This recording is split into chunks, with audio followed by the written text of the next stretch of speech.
మరో నానబెట్టిన మిక్సీ పెట్టి ఇట్లా అంటే ముద్దలు వెళ్తుంది. ఆ ముద్దలు ఏందనేది నాకు అర్థం కాక చూస్తాను. నేను ఏంది ఉప్మా రవ్వ నానబెట్టి మన రోజు ఉప్మా రవ్వ మామూలుగా తింటాను.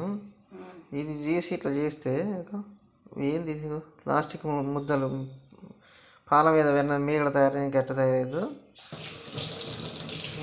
ఇది ఇది అసలు గురించి వస్తుంది. ఇది చూస్తే ఎట్లుంది చూసినా ఇది అసలు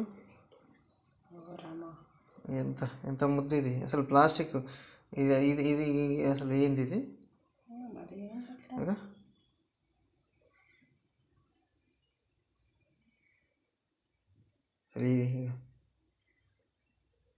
ఇందులో వెళ్తుంది ఓ పేగులు వెళ్ళినట్టు వెళ్తుంది అంతా. ఏం లేదు ఇళ్ళ తెచ్చిన ఏ ఉప్మా రవ్వ గోధుమ రవ్వ రెండు కలిపి మిక్సీ పెట్టిన, అంతకుమించి ఏం లేదు. ఇలా నానబెట్టి మిక్సీ పెట్టిన. అసలు ఏంది ఇది ఇట్లా అంటే వస్తుంది అంటే ఇప్పుడు ఇట్లా అంటే ఇట్లా తెలుస్తుంది. మరి మనం డైరెక్ట్ ఉప్మా చేసుకొని తింటే ఏం తెలుస్తుంది నీకు?